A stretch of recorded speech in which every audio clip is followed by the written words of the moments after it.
Hey everyone, hope you're doing well. I'm Lucas and welcome back to another video, and today we're going to be looking back at my race against Mika Hakkinen from the Race of Champions Nations Cup. So without further ado, I'm just going to play the race and then we're going to, have a look back. All the time. It's just harder than it is with the electric.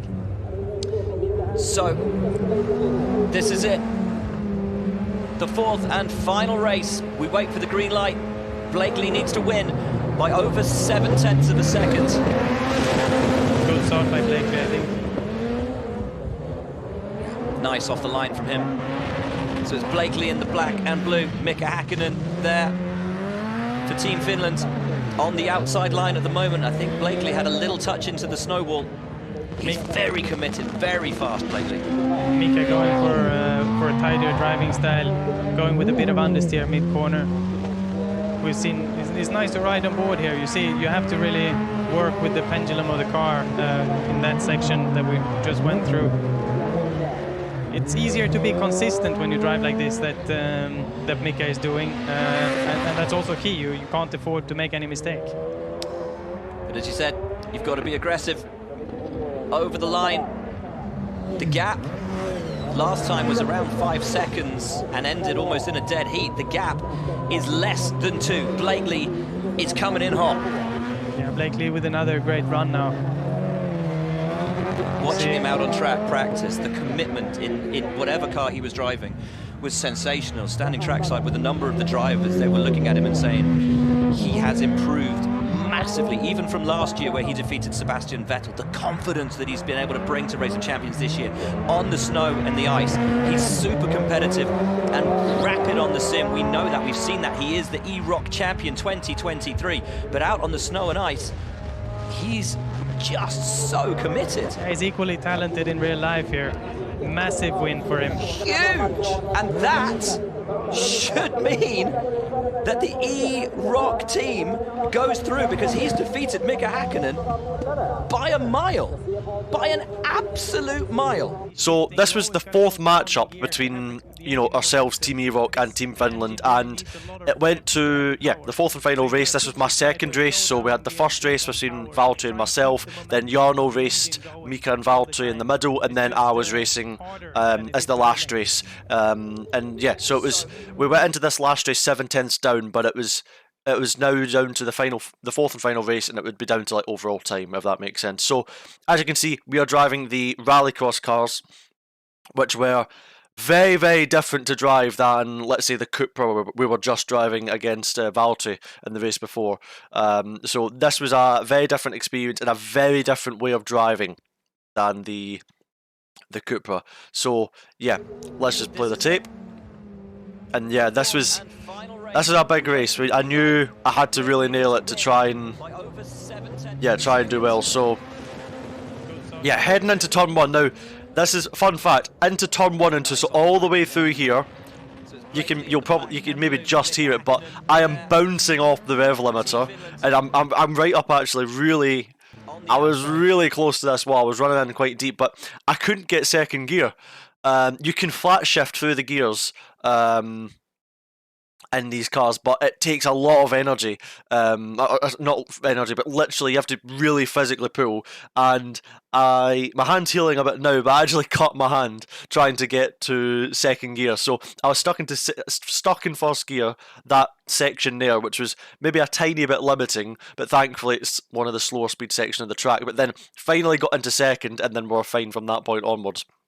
From here on, and in this rallycross car, the driving style is very, very different. So you basically don't use the handbrake at all, and that was Peter Solberg who gave me that advice. Is you do not use the handbrake at all in this car, and the reason being is it just locks all 4 tires. It is not. It is better to just drive naturally with this car, and that was some of the best advice I got, because heading into, this is one of my favourite clips I've ever seen in my life that I'm about to show, but heading into, with this car, compared to the Cupra that we had before, if you try and just turn it with the front end through like normal steering, let's say, traditional driving, it doesn't really turn. But in this car, it was really alive. You could really dance it on the front, on basically a bit more on the nose of the car. and it was a bit more, let's say, normal to drive. There wasn't as much, handbrake driving. So you could really, drive a bit more naturally in a way. And it was really, really fun with, going up and down the gears and these sort of things. So that was a really fun experience. And I just love this clip. That Mika is doing, and that's also key. Just bouncing off the rev like on the exit. That was really, really fun. And yeah, I knew at the start of this lap I was very much thinking I had to make up time because I was stuck in first gear for the first two corners. So I was thinking to myself, right, I need to push quite a bit to try and make up the time again. And yeah, then the second lap it all started to be a bit more rhythmic and I was pushing on. So you can see here as well, so we crossed the line and you can just sort of, I'll just play the clip here, but you can just see the way I'm driving the car. And this was sort of my, because you don't have the handbrake, you have to, generate the slide yourself through the front. So you can't like pull a handbrake to, well, you did have the handbrake, but you had to generate the oversteer, a different way. So you can see here, I'm dancing with the car, trying to keep the car in the rear loose, trying to, so that, I don't generate much understeer, because if I get understeer and then I have to get out of it, you're just going to, scrub speed off. So I was trying to keep the rear nice and loose through that section. And then through here, just perfect four-wheel slide all the way up to the inside. And this is one of the most, it's really satisfying watching it back, because when you're driving, you're just thinking forward, but you can just see it's a perfect, like, slow motion. I mean, I can play it slowed down now, but just perfectly up against the wall, drifting out a slight bit now past the apex, but then, yeah, we were holding second gear all the way through here, and then watching this, but it's just dancing back and forth with the car, on the brakes, smoothly bringing it over. You just had to dance with the car. It was keeping it flowing, keeping the speed up, and then you can see into here, committing as much as I can in the entry, but keeping the front, you can see the front steering, the steering even. You can see I'm trying to commit in with the oversteer here, but you can see if you look at the steering, I'll pause it because I keep missing it. If you can see the steering, I'm still turning into the left. I'm still trying to generate the oversteer, because it's not like I've committed in with a handbrake and I'm like trying to balance out oversteer. I'm still trying to generate that that oversteer in a way. So keeping in the speed and then just trying to carry the speed. And we carried really, really good speed through there. And then I knew, so in this car, we had no jump this time as well. So, I mean, it cuts away, unfortunately, but there was just a normal jump, no chicane like in the Cupra. And, yeah, managed to take the win against Finland. And this meant that we actually got through the first round, which was completely beyond our wildest dreams heading into, the Race of Champions, and to even be in that position was, even now I'm trying to think of what to say, because it's very, very hard to even, put into words and to put into context. So, yeah, that was huge for us. Jarno and I were just buzzing. We couldn't quite believe it.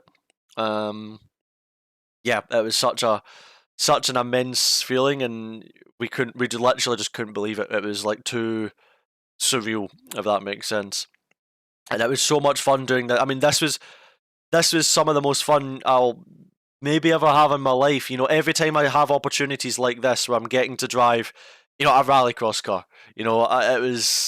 I didn't get to drive this car last year, and it was one of the cars that I thought, oh, that'd be really cool to drive, because I got the privilege last year in 2022 to be passenger to Petter Solberg while he won the Nations Cup in this exact style of this exact model of car, and I was like, God, it'd be so cool to drive that. So yeah, it was an immense privilege to get to drive these cars, and yeah, it was. I mean, this clip here. I mean, I referenced it earlier, but this clip here where I'm just sending it, and then just I just love this clip for some reason. That Mika is doing, and that's also key. You can't afford. It's just the whole bouncing it off the rev limit or getting to do something I never thought I'd ever get to do. It's immense. So yeah, I feel like I'm gonna ramble on a bit now, but it was an immense privilege to drive this car, to drive against Team Finland, and yeah, I had so much fun racing in this race. So yeah, I hope you guys enjoyed watching this video, and yeah, hope to catch you guys in the next one. Let me know what your thoughts are down in the comments. And yeah, hopefully catch you guys next time. So take care, everyone. Love you all. See you guys next time. Ciao.